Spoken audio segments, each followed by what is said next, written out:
Day 136 devotion para sa ating 365 daily devotion na pinamagatang paano mag-interpret ng Bible. Ang topic po natin ngayon ay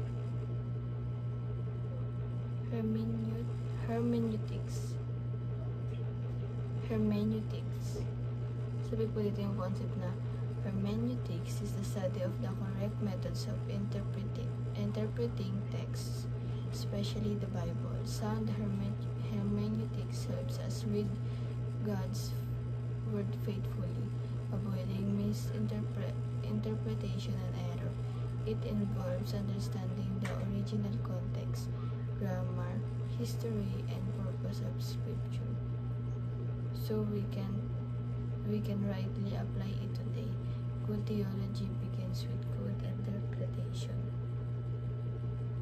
At ang Bible verse po natin matagpuan sa Nehemiah chapter 8 verse 8. They read from the book of the law of God, making it clear and giving the meaning so that the people understood what was being read. Kaya't sila'y bumasa mula sa aklat at kautusan ng Diyos na may pakahulugan, kanilang ibinigay ang diwa kahit naunawaan ng mga tao ang binasa. At ang teachings mo rin ngayon, number 1, ito po yung principle of hermeneutics. Context gives us the meaning of the text. Yung concept kasi ito yung tawag dito, pakahulugan. Ano ba talaga yung pinaparating ng isang context sa atin para mas maintindihan natin siya.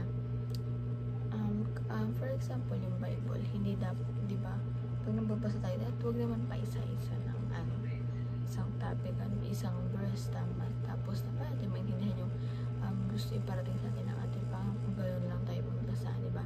Ganun po yung context, yung yung context, yung bibigis ng pakahulugan sa atin para mas maintindihan natin yung nalalaman ng bawat salita na binabasa natin.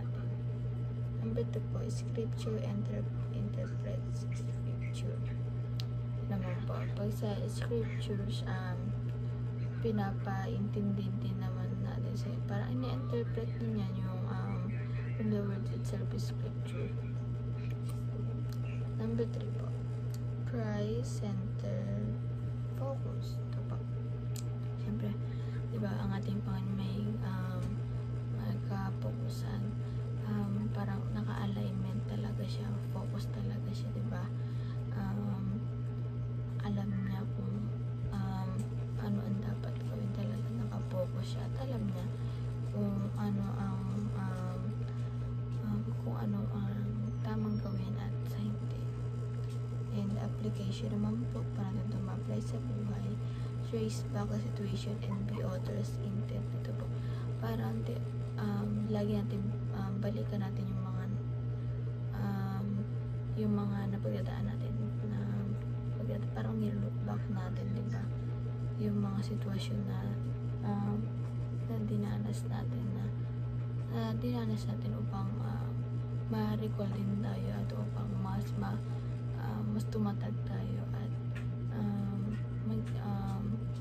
tumatag tayo, and at the same time na tayo na tawag dito para may inspirasyon tayo kasi nakayanan natin yung ganun. Number 2 po, test your interpretation against the whole Bible. Parang i-test mo yung pag nababasa ka. Siyempre, i-test mo kung tama ba yung pagkakaintindi mo or nabasa mo ba talaga ng mabuti yung binabasa mo. Parang i-test mo rin yung sarili mo kung tama ba yung interpretation mo sa pagbabasa ng Biblia.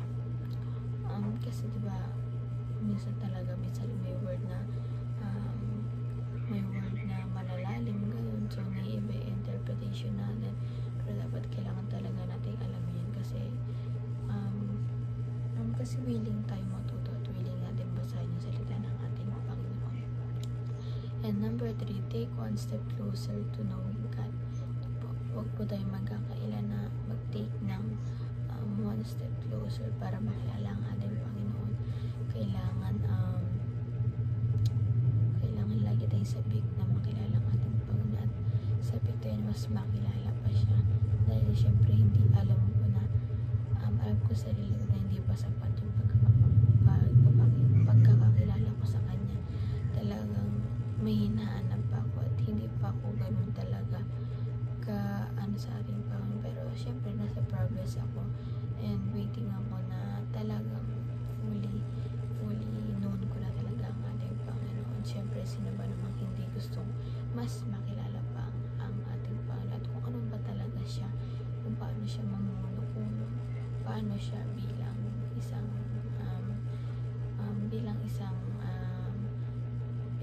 Diyos.